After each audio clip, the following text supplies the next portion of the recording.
ابھی رمضان میں جب ہم آپ کے پاس آئے تھے تو ہمیں ایک دو واقعات سننے کو ملے جو کہ میرے لیے بہت بڑی موٹیویشن تھے. میں چاہ رہا ہوں کہ وہ پوری عوام سنے جو کہ لوگوں کو نہیں جانتے. آپ نے ایک فیملی کو ملوایا غالباً 18-19 سال کے بعد. وہ ذرا واقعہ میں چاہتا ہوں آپ خود سنا دیں پبلک کو کہ وہ کون آدمی تھا, کہاں ملا آپ کو, آپ نے کیسے ان کو اکٹھا کیا اور کیا ان کا مسئلہ تھا. وہ ایسے ہے کہ مجھ سے ملنے کے لیے آتے رہتے ہیں لوگ. جی. تو ایک شخص مجھے ملازم نے بتایا کہ باہر کھڑا ہے, آپ سے ملنا چاہتا ہے. میں باہر نکلا تو ایک پٹھان بھائی تھے اور 50+ تھے, ٹھیک, نیئر ٹو 60 تھے, سفید داڑھی تھی ان کی. تو وہ کہنے لگے جی میں 3 چلے لگانے گیا تھا تو میری واپسی ہو رہی ہے تو آپ سے دعا کروانے آیا ہوں. میں نے کہا کہاں کے ہو؟ کہا جی میں مردان کا ہوں اور میرے اوپر بہت قرضہ ہے, آپ دعا فرما دیں. تو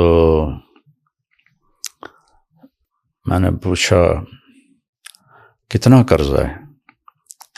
کہنے لگا 1 کروڑ روپیہ ہے. تو اور میں چونکہ ادا میرے ساتھ میرا پارٹنر تھا, اس نے میرے ساتھ دھوکہ کیا اور وہ مال لے کے افغانی تھا, وہ دوڑ گیا واپس افغانستان. تو سارا قرضہ میرے اوپر آ گیا. تو میں پھر بھاگ کے کراچی چلا گیا کیونکہ میں ادا نہیں کر سکتا تھا, اور ہمارے ملک میں قرضہ لینے والے وہ بہت سخت ہو جاتے ہیں, بہت ہی سخت ہو جاتے ہیں. تو پھر میں کراچی چلا گیا. اب میں 14 سال کے بعد واپس آیا ہوں. مجھے نہیں پتا میرے بچے کس سال میں ہیں, کیسے ہیں. میں نے کہا کوئی آپ کا ٹیلی فونک رابطہ نہیں تھا؟ کوئی نہیں. کبھی کوئی خط لکھا؟ کہنے لگا کوئی نہیں.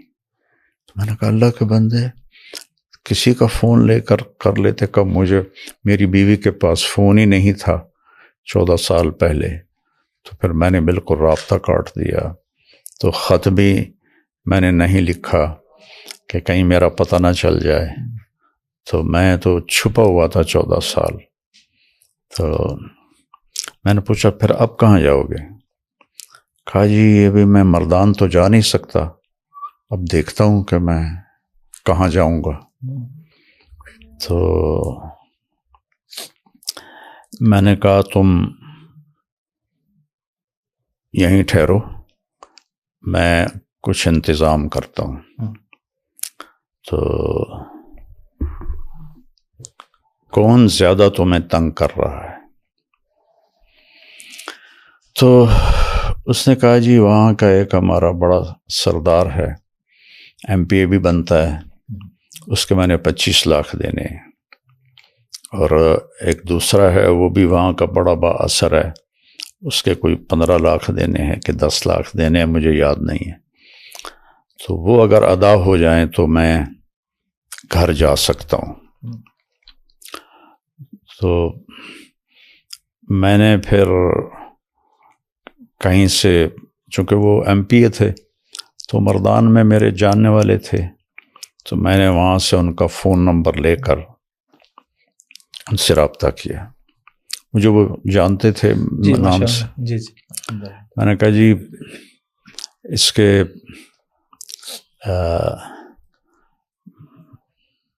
پیسوں کی میں ضمانت دیتا ہوں, میں آپ کو دے دوں گا, تو آپ تھوڑا اس کو فری ہینڈ دے دیں.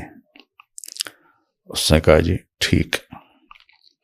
تو پھر میں نے اس کے گھر کا پتہ کروایا. تو ایک ساتھی سے تبلیغی دوست ہر جگہ جی ہر جگہ ہوتے ہیں, نیٹ ورک پوری دنیا میں ہے. بالکل. تو وہ ان کے گھر تک پہنچا. ان کی بیوی سے میری بات ہوئی, سلمہ نام تھا اس کا, اس کا نام تھا منظر خان. ٹھیک. تو میں نے اس سے فون پہ بات کی. میں نے اس سے پوچھا آپ کے خامند کدھر ہیں؟ کہا جی کچھ پتہ نہیں کدھر ہے۔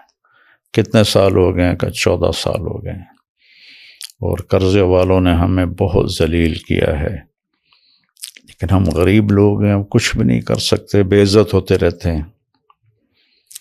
میں نے کہا آپ کے لیے نا میں فیصلہ، میں آپ لوگوں سے ملنا چاہتا ہوں۔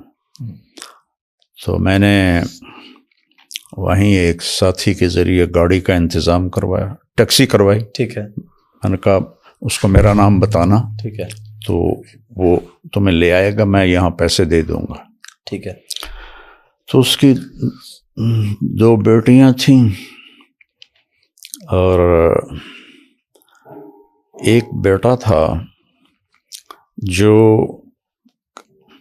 قرض خواہوں نے پکڑا ہوا تھا۔ تو وہ تینوں آ گئیں، تو میں نے ان کو یہیں اسی لاؤنج میں بٹھایا۔ ٹھیک ہے۔ اور منظر خان پیچھے، یہ ادھر پیچھے ایک کمرہ ہے، جی، وہاں رہ رہا تھا۔ ٹھیک ہے۔ تو میں نے اس کو اوپر بلایا، تو میں نے کہا آپ ان کو پہچانتے ہیں؟ تو اس کی تو چیخیں نکل گئیں، دوڑ، یعنی میں خود ایسے رونے لگا کہ میری اپنی حالت ایسی ہو گئی۔ تو اس اپنی چھوٹی بچی کو ایسے گلے سے لگا کے چیخیں ماری۔ نہ چھوٹی بیٹی نے پہچانا، نہ بڑی بیٹی نے پہچانا، نہ بیوی نے پہچانا کہ جب وہ گیا تھا جوان تھا، داڑھی نہیں تھی، اب اتنی بڑی داڑھی، وہ بھی سفید ہوگی۔ تو وہ جو اس کے گلے لگی ہوئی تھی، میں اس کا دیکھ رہا تھا چہرے کا تاثر، تو وہ گھبراہٹ تھی، اور اس کے لیے تو اجنبی لگ رہا ہوگا، اجنبی لگ رہا تھا نا، اور اس کی چیخیں نہیں ختم ہو رہی تھیں۔ تو اس کا ایک یہاں نشان تھا، کوئی زخم لگا تھا اسے یہاں، تو وہ ایک گہرا نشان تھا یہاں۔ اچھا۔ تو اس کی بیوی نے وہ نشان دیکھا، تو پھر اس نے اسے پہچانا۔ تو میں نے انہیں پھر یہاں رکھا 2 دن۔ ایم پی اے صاحب کو میں نے پیسے ٹرانسفر کیے، 25 لاکھ، اور دوسرے کو 10 لاکھ تھے یا 15 لاکھ تھے، وہ ٹرانسفر کیے۔ تو انہوں نے کہا کہ آپ ان کو بھیج دیں، تو پھر وہ ان کو بھیج دیا۔ پھر اس کو پتہ نہیں، مجھے یاد نہیں ہے چونکہ کافی پرانی بات ہے، کہ وہ جو بیٹے کو پکڑا ہوا تھا کتنے پیسوں میں تھا، وہ پیسے دیے، وہ انہیں چھوڑا۔ تو اس طرح اللہ نے اس پوری فیملی کو ملایا، اور ماشاءاللہ۔ پھر کچھ عرصے بعد وہ آیا کہ مولانا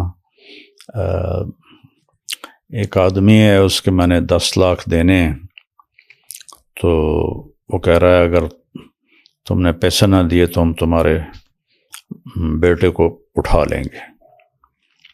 تو میں نے اس وقت اس کو 5 لاکھ دے دیے، میں نے کہا یہ لے جاؤ، ادا کرو۔ 1 مہینے بعد وہ پھر آیا روتا چیختا کہ انہوں نے میرے بیٹے کو اٹھا لیا ہے، اور کہا ہے اگر جمعرات تک پیسے نہ دیے تو ہم اسے قتل کر دیں گے۔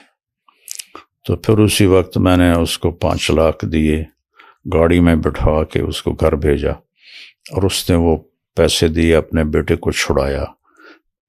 اس طرح وہ پورا خاندان دوبارہ رہنے کے قابل ہوا۔ پھر ہم نے اس کو کافی عرصہ یہاں اپنے ادارے میں چوکیدار رکھ لیا، کافی عرصہ چوکیدار رہا، پھر وہ واپس چلا گیا۔ تو یہ جو ابھی میں نے اس کو 5 لاکھ دیے ہیں، یہ رمضان سے پہلے کی بات ہے۔ تو اس کا بیٹا اللہ کے فضل سے واپس آ گیا، اور وہ اپنے وہاں گھر میں ہوتا ہے۔ جب بھی وہ کوئی ضرورت کا اظہار کرتے ہیں میں ان کو بھیج دیتا ہوں۔